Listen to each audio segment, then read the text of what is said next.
Standing here at the top of Genoa, I'm going to now cover the last 3 months in Italy and give you a review of my time here. So a bit of background, I first came to Italy to work on yachts in 2023 and I was based in La Spezia the entire time, and actually more specifically a village outside of La Spezia. During this time I really fell in love with Italy. There's a lot of stuff I like about Italy, but like most places I go to, there are some things that I prefer in other places. I really enjoyed the time in La Spezia. This time I've also been in the region of Liguria, which is essentially the region between Nice and around Pisa area where it turns into Tuscany, so it's quite a stretch. I was based in Loano on a yacht called G3, 44 meter. It was a busy period, but a very rewarding period, and I had a lot of good leadership on this boat. So work-wise was excellent. Loano itself was kind of a gem, really. I wasn't expecting to be such a lovely, at least staging area. I didn't necessarily spend a lot of time in Loano itself, but it's kind of halfway between Genoa and I guess San Remo, and then it's not too far then from San Remo to Nice. So you've got a lot of access to a lot of cities around in Liguria, but also the peace and quiet of Loano, which was really nice to be amongst, to stay, and then to be able to get out of it was also good. Anytime I do a review of a place, I always base a lot of it on how good the salsa was and how good the Jiu Jitsu was. So I'll start with salsa. Salsa in this region is incredible. I would say overall, I do highly rate it. Very mixed bag though. More mixed than other places. Can get some incredibly friendly people and some people that actually on the whole just refuse to dance with you for no apparent reason, which the only other place I've really experienced this is Miami. I think it's in places that they're not necessarily welcoming of people that don't speak Italian.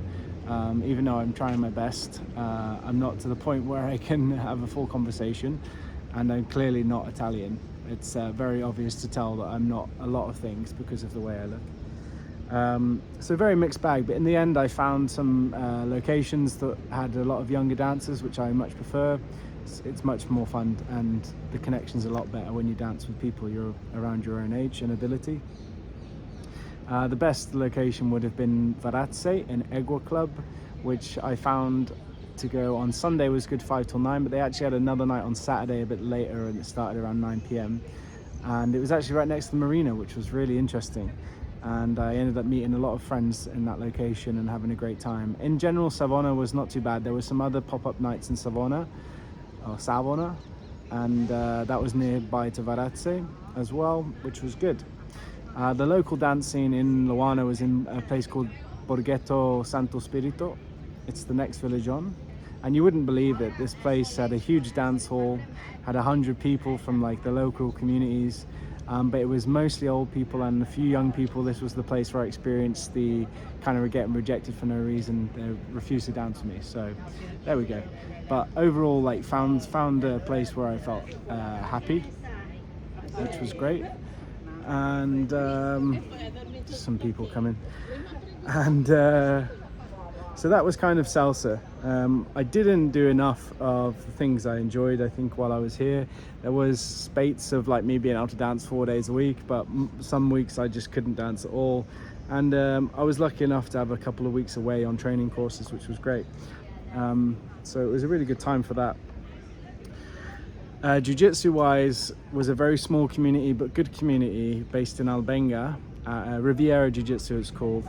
I really enjoyed rolling with these guys, and they were such a lovely bunch. And what I noticed, I went to the coach the first time and I said, you know, I travel all over the world and I get to do Jiu-Jitsu, and I'm lucky enough to do it in a lot of different places, and you're the first gym I've ever been to where the belt versus the ability is totally out of proportion, in the sense that everyone here should be a higher belt, but they're not, and they like had killers that were like blue belts or white belts.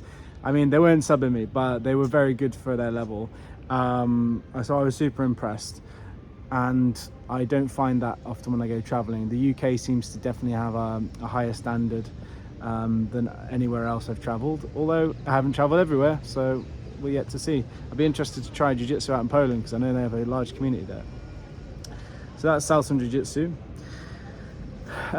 Food wise, I think when you initially get to Italy, you're like, yes, pizza, pasta, gelato, everything, but then you realize pizza, pasta, gelato makes you fat, and that is pretty much what happened to me.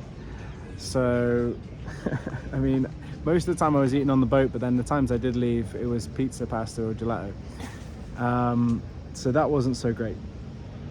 And actually now in Genoa, now I'm off the boat, since the boat was sold, I'm eating out more, and it's really, really difficult to find places where it sells like whole cuts of meat, like kind of what I would consider healthy food, because it's high in protein. It's very difficult to find. If you can, it's usually quite expensive, although there are a couple of restaurants you can find, but almost every place serves the same food. It's focaccia with salami, and it's coffee, and it's ice cream and pizza and pasta. Like, that is really the Italian diet. So I would say overall, like, initially, if in a short time, it's great because you're like, yay, look at all this amazing food, and the pizza here is generally like really, really good. But after a while, you're like, actually, I want to eat a bit more healthy and take care of myself, and it becomes difficult to do that. So a mixed bag when it comes to gastronomy in Italy. I did actually go on a date one day to a Michelin star restaurant, which I had never done before, and it was pretty good, but I have eaten in better restaurants, so I was like, okay, maybe I need to try Michelin 2-star or 3-star now to see what the fuss is about. So that was also interesting. What else can I say about Italy? In general, Italian people, I would say overall, are incredibly friendly people. Overall, they're incredibly friendly. Some people are more open to foreigners than others. I say it kind of is like one way or the other. Like, some people will either open up to you fully and be incredibly friendly, or they are just not interested in talking to the English boy. So that's kind of been my experience. I think they are a lot more friendly than the French, and in general, they do appreciate it when you try to speak Italian. I mean, I can have basic conversation and it's fine. I have no intention of learning French as a comparison, and I've heard a lot of people comment that French people are very anal about you speaking French, but it's not that way in Italy. They do appreciate it, and I do think it's quite an easy place to learn the language if you are that so way inclined. And depending on my mood is depending on how much effort I actually put into that. But overall, it's definitely a language I would be comfortable to learn to fluency. It's a musical language. It's a love language, in my opinion. It's so nice to listen to. I wouldn't mind spending more time in Italy, but I would love to go to a different location. But that's me. I get stir crazy in the same place. If 6 weeks goes by and I haven't been anywhere further afield than maybe 100 miles away, I need to get out and take a weekend away. That's how I operate. 6 weeks is my max, but more regularly is even better if possible. So yes, most of my time was spent in Liguria. I did spend some time in the south of France. Luano particularly was an incredibly beautiful marina surrounded by mountains. I'd never seen such a good view in a marina before. So overall, best ever view in a marina. I couldn't believe my luck. It was so nice to look at, and I realized one thing about yachting is what really separates yachting from a lot of the other jobs. I mean, of course you get paid a lot, but it can be very stressful. It can be a lot of time away. It can really mess with your head. But one thing that makes it different from everything else, in my opinion, is the view. The view is always incredible, and it's always forever changing as well. You know, you could compare it to some maybe ski instructors, probably have a similar experience, but they're probably in the same ski resort, and yeah, I'm sure they got hundreds of kilometers of views. But you know, with this job, you get to go all over the world. It's forever changing view, and it's always incredibly beautiful. I never get bored of that. That never ceases to amaze me, the views that you can see doing this job. Italy. I want to get out of Italy right now. I'm actually going on a trip across the Adriatic coast. How long for? I'm not sure, because if the right job comes up, I will take it, but I'm not in a rush. The only jobs I'm looking for right now are heavy charter chief officers jobs, that will hopefully be dual season. I would accept a single season that was heavy charter if it was like a lot of charters, and I'm assuming that would start very soon, because charters are going to start in the second week of June. Otherwise, a captain's job, which I really am leaning towards, because it would be a lot less stressful than a chief officer job, which might strike some of you as counterintuitive, but you would be surprised how hard it is to be a chief officer, and a few people in the know understand why that is, and those that don't. But it's a hard balance to get right. But it seems that no one ever has the ability to question the leadership of the captain, but to question the chief officer is totally fine. It's a strange world we live in. Or a chase boat captain, where the chase boat was operating independently, and so in a sense you are like the captain. This would be actually an optimal position, surprisingly, because as a chase boat captain that operates independently, you have support from the large boat, probably from a chief engineer who has 20 years experience, probably already knows the chase boat, so shoreside support is always available. And the contracts are usually better. The contracts are usually rotational. I've seen some chase boat captains' jobs from bespoke crew as a 4-2 rotation, which I think is great. You actually basically get what would be 120 days of holiday paid a year.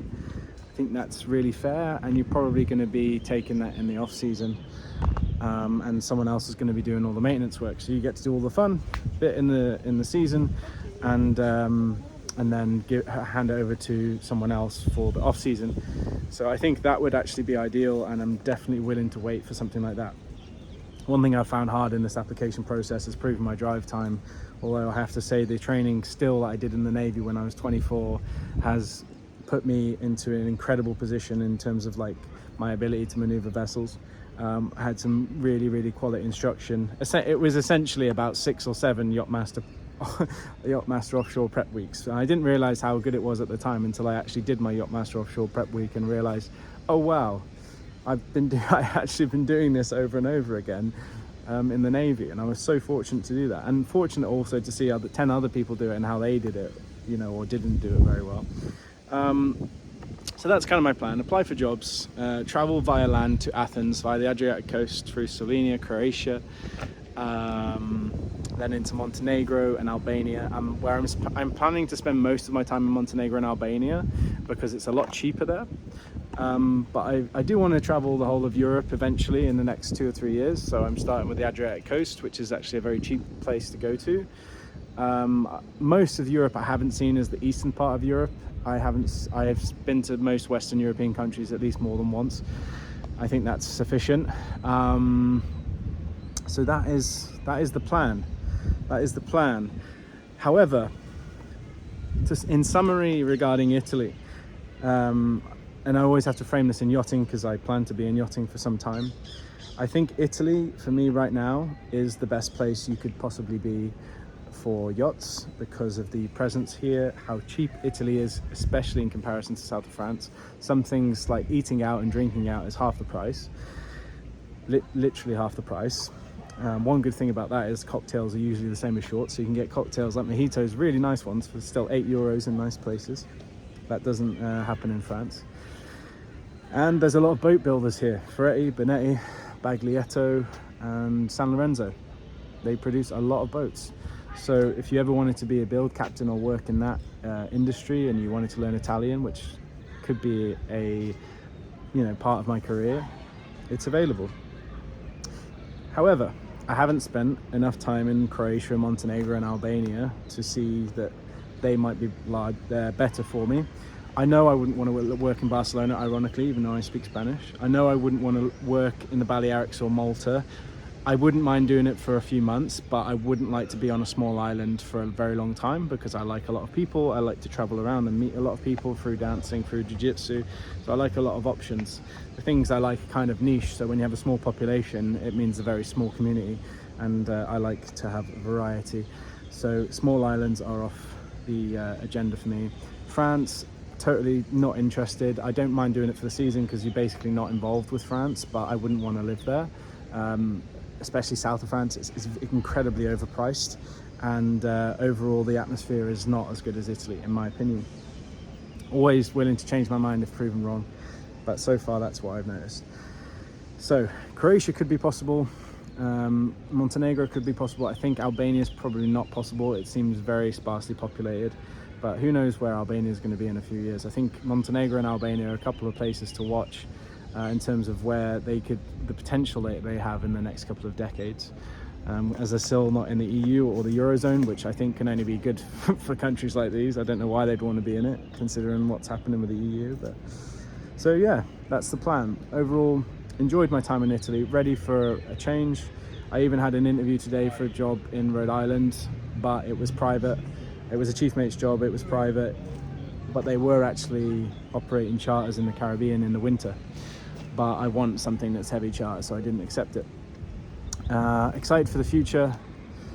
Happy to have some time off. Definitely been experiencing burnout. I deleted my Instagram yesterday, and I'm planning to check it maybe once a day, just for a few minutes, delete it again for a couple of weeks, and be really like off the grid and just enjoy my time, read books, study for my oral exam, travel, and also budget and diet as well. I'm going to take some good care of myself and continue to maintain good company. So that's my plan. Thanks for watching, guys. I hope it was useful. If you ever do come to Italy, send me a message or drop a comment, and I'm happy to give you some advice about it. Overall, now I've spent nearly 7 months of my life in Italy.